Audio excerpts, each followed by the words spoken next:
भारत में डिजिटाइजेशन बहुत स्पीड से हो रही है। क्या भारत की डिजिटाइजेशन प्राइवेसी रेगुलेशंस को इम्पैक्ट करेगी या कर रही है, या आगे चल के कैसे करेगी? आज हम इस बारे में बात करेंगे मेरे इस वीडियो में।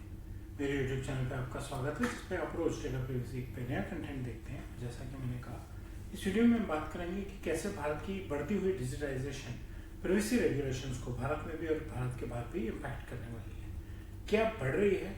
बहुत सिंपल से एग्जांपल्स हैं। आधार कार्ड, आपकी बेसिक ऑथेंटिकेशन, किसी भी सरकारी काम के लिए और कई प्राइवेट कामों के लिए आपकी बेसिक ऑथेंटिकेशन आपका आधार कार्ड है। बैंक अकाउंट खोलना है, प्रोविडेंट फंड में कुछ काम करना है। यूपीआई में आपकी सारी डिटेल्स हैं, आपके बैंकर्स की डिटेल्स हैं, सब पर्सनल डेटा कलेक्ट हो रहा है। आपका डिजी यात्रा में तो आप अपना बोर्डिंग कार्ड भी डाल देते हैं, तो ये भी मालूम है कि आप कहाँ जा रहे हैं, कैसे ट्रेवल कर रहे हैं। तो ये सारी की सारी इंफॉर्मेशन अवेलेबल है अलग अलग ऐप्स में, और इनकी यूटिलाइजेशन बढ़ती चली जा रही है। यानी कि ऑनलाइन ऐप्स, डिजिटल ऐप्स की वजह से पर्सनल डेटा की कलेक्शन बहुत स्पीड से बढ़ रही है। डेटा ड्रिवन गवर्नेंस और बिजनेसेस की इंपॉर्टेंस बढ़ती जा रही है। इसीलिए ज़रूरी है कि स्ट्रॉन्ग प्राइवेसी प्रैक्टिसेस को इम्प्लीमेंट किया जाए।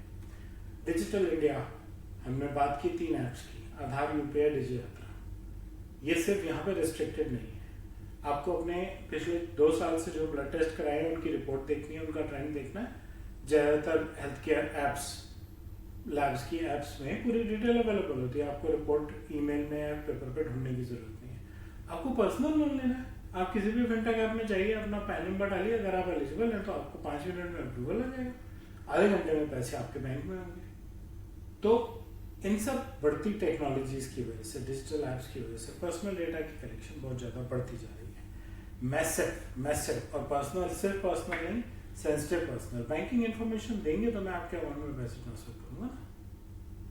और आपकी हेल्थ केयर का रिकॉर्ड मेरे पास है, तभी तो आप रिपोर्ट देख पा रहे हैं ऑनलाइन। कट ऐप में देख लिया, आज मेरी शुगर इतनी है, 6 महीने पहले जब टेस्ट कराया था तब कितनी थी, क्या प्रोग्रेस है। सिंपल। डिजिटल फुटप्रिंट बढ़ता चला जा रहा है, अक्रॉस इंडस्ट्रीज बढ़ता जा रहा है। उसकी वजह से चैलेंज आ रहा है कि डेटा ब्रीचेस के रिस्क, साइबर अटैक्स के रिस्क बढ़ गए हैं। क्यों बढ़ गए हैं? क्योंकि पता है कि यहाँ पे बहुत सारा पर्सनल डेटा है। कितनी परसेंटेज में ब्रीच होगा पता नहीं, लेकिन जो भी होगा बहुत वॉल्यूम्स में होगा। यूजर्स को प्राइवेसी के बारे में पूरा पता ही नहीं है, तो इसलिए दोनों रिस्क बढ़ गए हैं, दोनों चैलेंजेस आ गए हैं। प्राइवेसी रेगुलेशंस का रोल क्या है? इंडियन डीपीडीपी एक्ट का फोकस क्या है? इंडियन डीपीडीपी एक्ट का फोकस है कंसेंट मैनेजमेंट पे। कंसेंट लेके प्राइवेट डेटा कलेक्ट करेंगे, पर्सनल डेटा कलेक्ट करेंगे। उसको पता होना चाहिए आपने क्यों कलेक्ट किया है, और उसका आपकी तरफ से उसकी तरफ से कंसेंट होना चाहिए। प्राइवेसी नोटिसेस ट्रांसपेरेंटली आप बताएंगे डेटा कैसे हैंडल होने वाला है, प्रोसेसिंग बहुत ट्रांसपेरेंट होगी। और डेटा प्रिंसिपल के राइट्स, 2 मेजर जो फोकस है ना डीपीडीपी एक्ट के, वो है कंसेंट मैनेजमेंट और डेटा प्रिंसिपल राइट्स में। डीपीडीपी एक्ट अगस्त 2023 में आया था। डीपीडीपी एक्ट के साथ एसोसिएटेड रूल्स भी आ चुके हैं, जो अभी रिव्यू में चल रहे हैं। फीडबैक जाएगा गवर्नमेंट को, गवर्नमेंट उनको फाइनलाइज करेगी और उसके बाद 2 साल का वक्त देगी आपको उनको फुली इम्प्लीमेंट करने के लिए। तो ये सारी चीजें आ रही हैं प्राइवेसी को कंट्रोल करने के लिए। क्रॉस बॉर्डर डेटा ट्रांसफर, ये भी एक इंपॉर्टेंट एस्पेक्ट है, और मैंने वाली स्लाइड्स में बात करेंगे कि इंटरनेशनल बिजनेस करते हुए इंडियन डीपीडीपी एक्ट का क्या रोल है। फ्यूचर क्या है प्राइवेसी का with respect to digital India? Sector specific norms आ सकती हैं। हेल्थ केयर की पर्सनल डेटा की रिक्वायरमेंट रिटेन करने की डिफरेंट हो सकती है, और फिनटेक की डिफरेंट हो सकती है। हेल्थ केयर में पेशेंट की डेथ के 10 साल बाद भी रिकॉर्ड जरूरी है, फिनटेक में रिकॉर्ड जनरेशन के 5 साल बाद तक ही रिकॉर्ड जरूरी है। तो अकॉर्डिंगली ऐसा हो सकता है कि प्राइवेसी के एंगल से भी सेक्टर स्पेसिफिक नॉर्म्स बननी शुरू हो जाएं, और आर्टिफिशियल इंटेलिजेंस और ऑटोमेटेड डिसीजन मेकिंग को कैसे हैंडल किया जाएगा उसके बारे में भी काम होना शुरू हो जाए। इंडिया का ग्लोबल इन्फ्लुएंस क्या है? क्या भारत की कंपनियां दुनिया भर में हैं? फैली हुई है। और अगर आप हिंदुस्तान से बाहर अपना ऑफिस खोल के बैठे हैं तो आपको उनकी रेगुलेशन भी देखनी है, अपनी भी देखनी है। और अगर अपनी कंट्री के सिटीजन्स का डेटा अपने ही दूसरे ऑफिस में भी शेयर करते हैं तो भी आपको अपने एक्ट से भी कंप्लाइंट होना चाहिए, और प्राइवेसी के सारे नॉर्म्स चेक करने जरूरी है। उसके अलावा इंडिया जो है वो एक ग्लोबल आउटसोर्सिंग है। सारी दुनिया से आउटसोर्सिंग के प्रोजेक्ट्स आते हैं, डेटा प्रोसेसिंग के आते हैं, सॉफ्टवेयर डेवलपमेंट के आते हैं। हर प्रोजेक्ट में पर्सनल डेटा कहीं ना कहीं यूज होता है, चाहे प्रोजेक्ट मैनेजर का ही हो।